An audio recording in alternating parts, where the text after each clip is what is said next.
Hello, good day and welcome to my YouTube channel.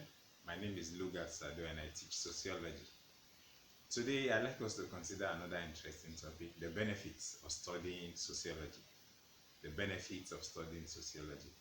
Every discipline has its advantages and so does sociology. Sociology gives you a lot of advantages that several other disciplines can't give to you. And so in this video, I will be taking you some of those benefits or those advantages that will encourage someone who is interested in studying sociology to please go ahead, pick their forms, and of course, enroll and become an expert in sociological discourse. Once again, you're welcome, and my name is Lugat Sadu. We understand that the ability to study and understand human society is not available to all. Only a few persons have that capacity. And the capacity to do that is what one of the founding fathers of the discipline in the United States, C. Wright Mills, calls sociological imagination. Your studying sociology gives you that capacity. It gives you the sociological lens with which you look at society and understand and see things that ordinary eyes cannot see. And so, just like the medical doctor can understand certain pathological issues, health issues, and medical issues that lay persons do not understand, so does the sociologist. As far as the society is concerned, the sociologist is the expert. In fact, we refer to sociologists as social doctors. Actually, if the society is sick, the people you need are sociologists.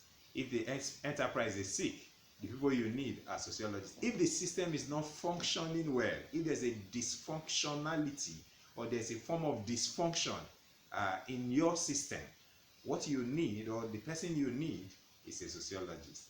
And so, what then are the benefits of studying sociology? I've had several persons calling me to say, look, sir, you majored in sociology. Why did you study sociology? And several others have sent emails asking why, what is the benefit? In fact, some have argued that sociology may not be as lucrative as it is in developed world. So what's the advantage of studying sociology in a third world country like Nigeria? There are multiple advantages, but for this brief video, I will just give you 5 advantages of studying and majoring in sociology. One advantage is that when you major in sociology, it gives you an advantage to be able to analyze and discuss social issues and social problems objectively. You have an objective viewpoint. You distance yourself from the issues or the problems. You do not allow your ethnic coloration, your tribal coloration, or any other personal sentiment to influence your judgment over an issue. So we talk about the ethical judgment value of the sociologist. The sociologist distances himself from the issues, yet is involved in the issue in order to unearth or understand the issues surrounding that particular problem. So objectivity is one tool that you are enhanced with when you study sociology. Now, what are the benefits of studying sociology? One, employment benefits. When you study sociology, you stand a better chance of getting employed across the different industries and sectors in human society, ranging from health sector, so in the hospitals, in laboratories, and several other areas, the sociologist is very much needed. And I say that with serious emphasis.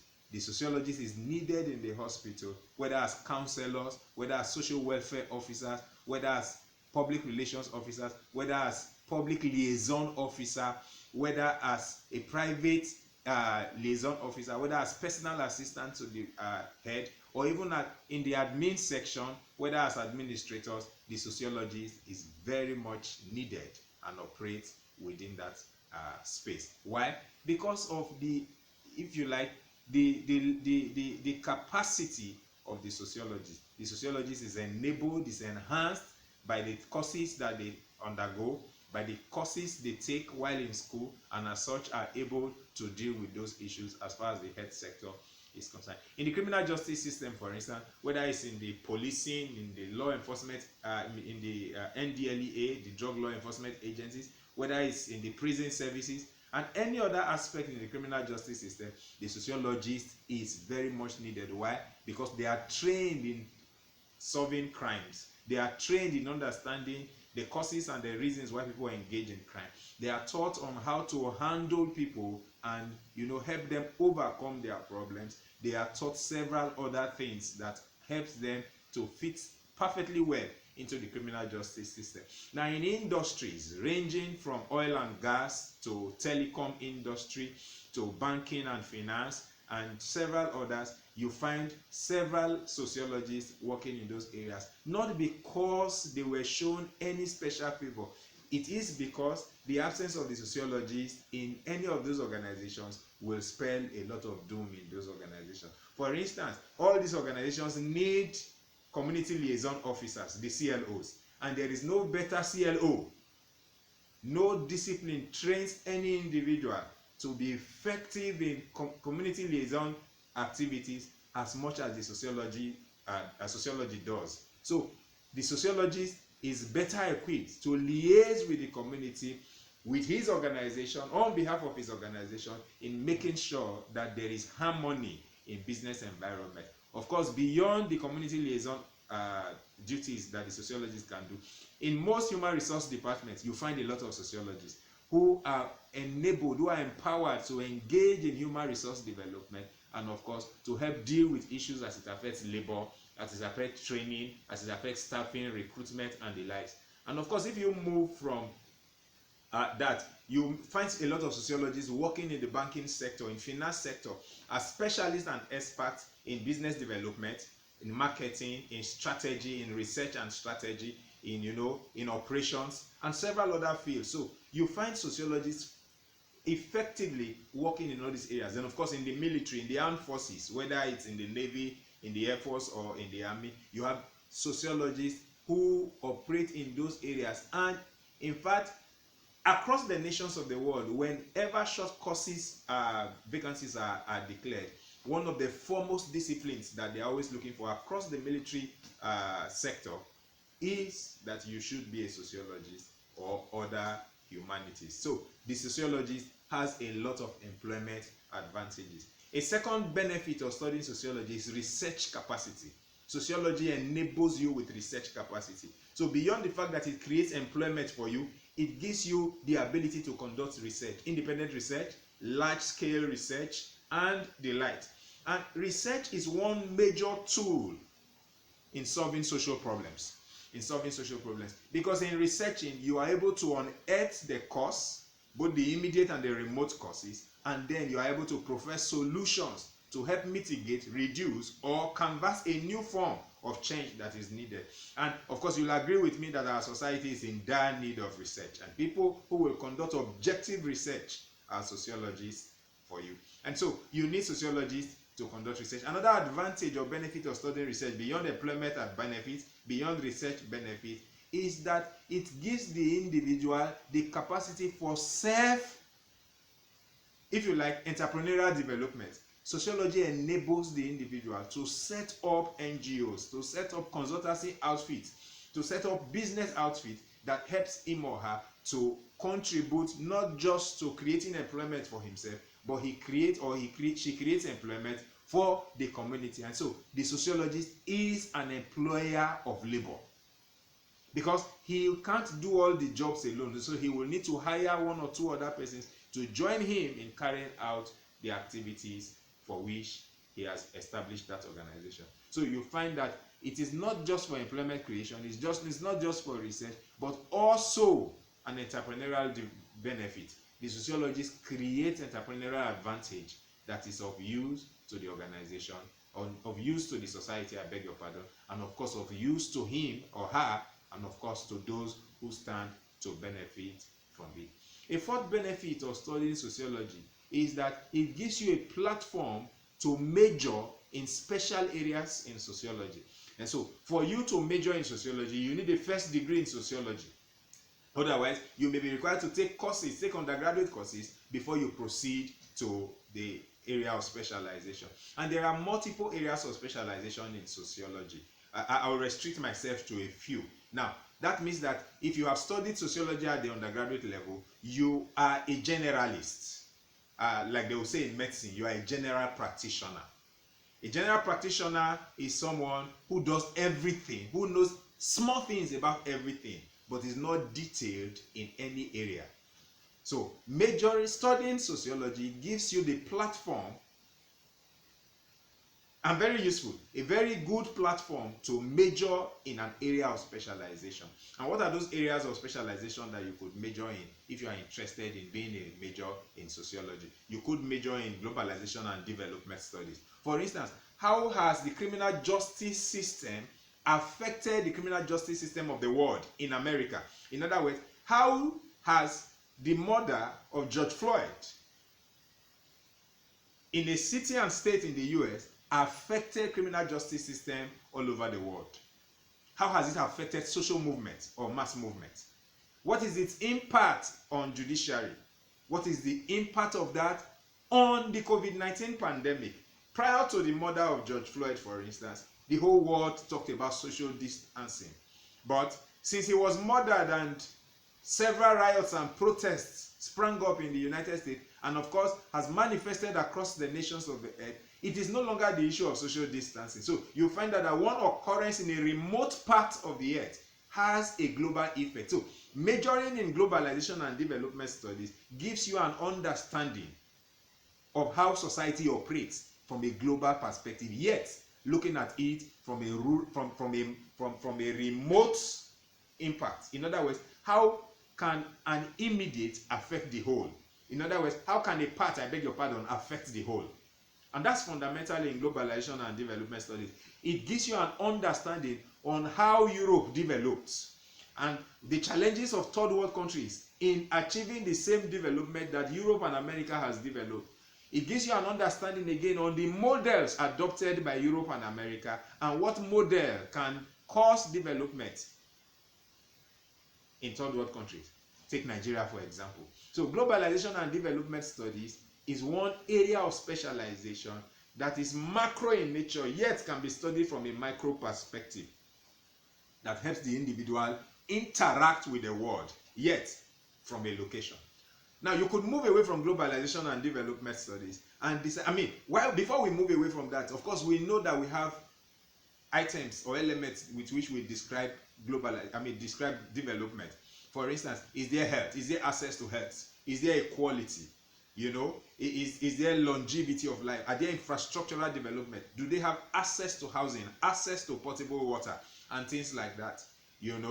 All of these are developmental issues. What is the level of tolerance that exists in such societies? So while we look at development, we are not in any way saying that one particular area has the answer to the development question of the world. No. So some scholars have argued, if you are looking at it from a globalization and development perspective, that globalization is localized, yet has wider impact. So also is development. So what you call development, for instance, may be relative. But let's leave that. That's not the essence of our discussion today. So globalization and development studies is one aspect that you could specialize in sociology. And that's my area. That's where I major in. I have a PhD in globalization and development studies from one of the best universities in the world, and that's the University of Benin in Benin City here in Nigeria. Now, you could also decide to major in industrial sociology and labor relations, where you are interested in what happens in the industries. And in the industry, you can't discuss that without looking at the workers. In other words, you are looking at the workers not just as individuals, but collectively. And you are looking at their relationship with their employers. But you're also not looking at employers as individuals. You're looking at the collective employers. And then you're looking at the environment under which they operate. You're looking at the philosophy that determines the laws and the rules of engagement in that organization or in that society. And of course, you are looking at government interventions and policies.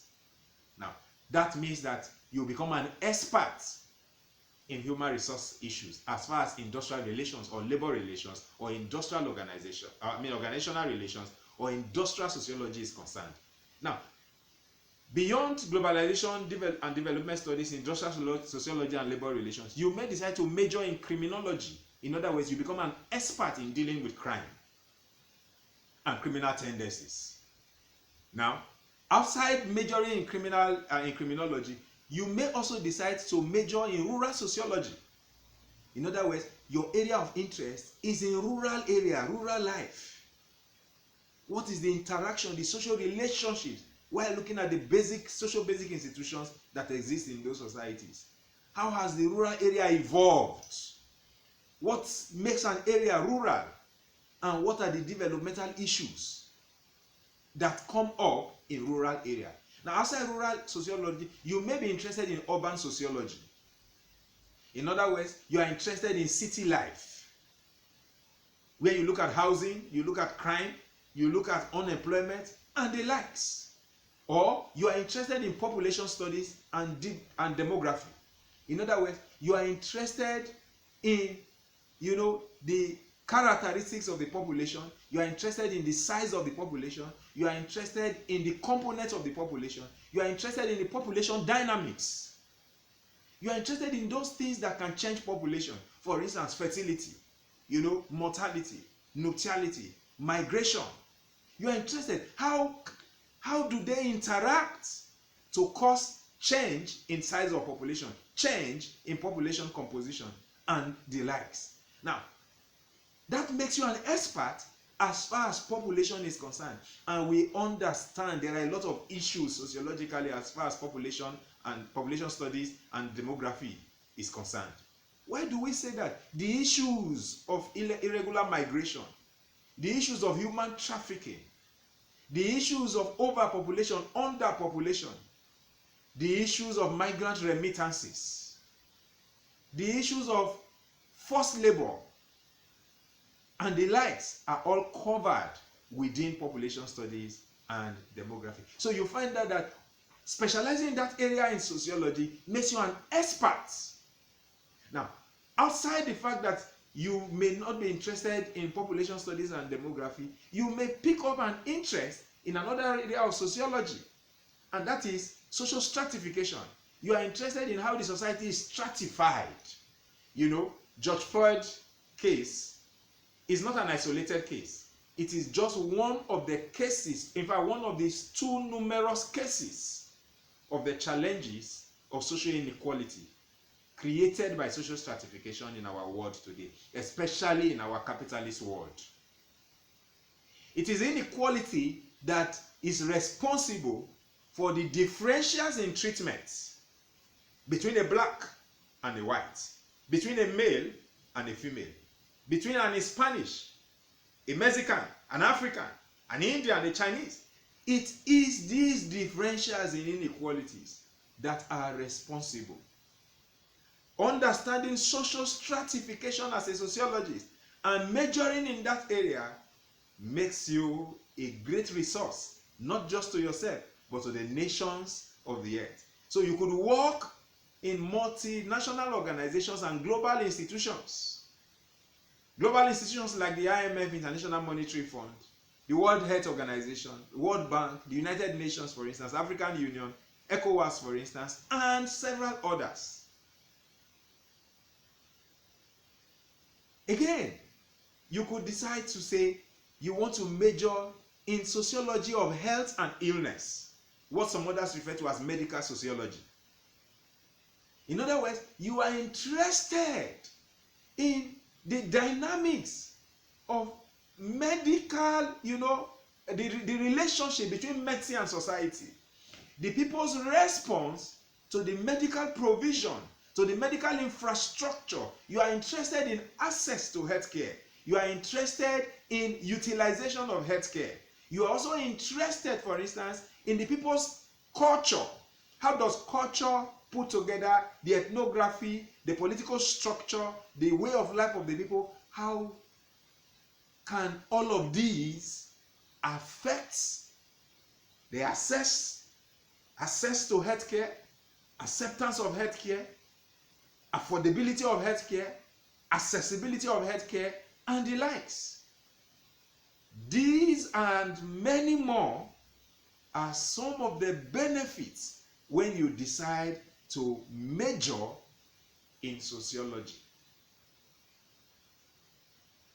As I conclude, I need you to understand that majoring in sociology, especially from a third world perspective, makes you a global resource personnel. In fact, it enhances your capacity to dialogue and engage your space. And by your space, I mean potential employers, I mean the government, I mean international organizations. Sociology gives you a global tool for negotiation. So the next time you are faced with the question, what are the benefits of studying sociology or majoring in sociology? I hope you'll be able to provide some of these responses and deal with them adequately. If you live in Nigeria, you are interested in studying sociology, please, you can. There are several universities in Nigeria where you can major in sociology. But the University of Benin is one of the best in the world. And you can come because we have very senior professors who are experts in every field that I've talked about. We have professors in industrial sociology and labor relations. We have professors in globalization and development studies. We have global professors in population and demography. We have global professors in medical sociology. We have professors in criminology, renowned, one of the best in the world, and several other areas. And so it's a beautiful discipline that will add value to you. If you have enjoyed this lecture and you are interested in getting more of these videos, I need you to please go to my YouTube channel and subscribe. And please help me share this video. Share it to as many groups as possible. Encourage a lot of people to share. Encourage them to subscribe, such that whenever any new video comes from me, you will be the first to be notified. Until I come your way again, remember, think sociology, think society, and think success. God bless you and have a lovely day. Thank you.